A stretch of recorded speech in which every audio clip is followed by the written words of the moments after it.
I want you to think back to 2020. And then now look to 2026. So look at that 6-year gap. So historically, that would represent an era, time enough for, empires to fall, children to grow. That's 6 years.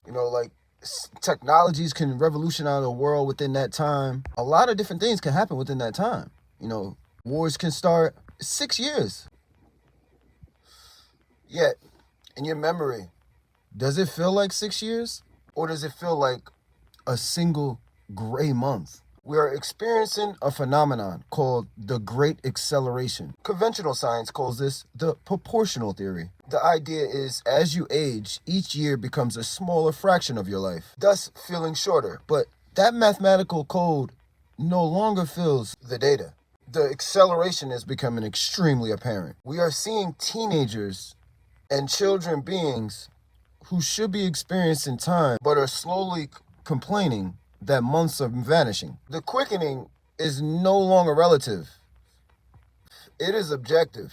Like something has latched on to our timeline and is dragging it forward faster than our biological clock can even crack. But see, if the clock on the wall says 60 seconds has passed and your brain insists it was only 10, which clock is broken? The biological one or the digital one running the universe? If we accept the simulation conspiracy, the proper idea that our universe is a digital construct, then we must stop looking at time like a river and start looking at it like a processing source. So just think of like a video game. When it has a hard time, when the hardware struggles to render a massive open world, what happens? It uses a trick called frame skipping. It drops the visual information within seconds to keep the original game running. The player perceives this as the game speeding up, becoming jerky or chaotic.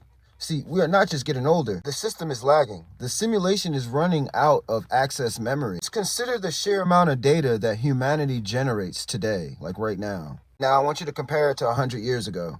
Every smartphone, every server, every human consciousness interacting with the global network actually creates an explosion. How the fuck am I holding this little thing? I mean, the universe has been running for 13.8 billion years. Damn, that's a lot of years. The save file is getting too big. But here's the danger. If the simulation is now optimizing to save resources, it means it's preparing to purge on unnecessary data or necessary data. But the question you need to ask yourself is, are you the player? Or are you the background code being optimized away?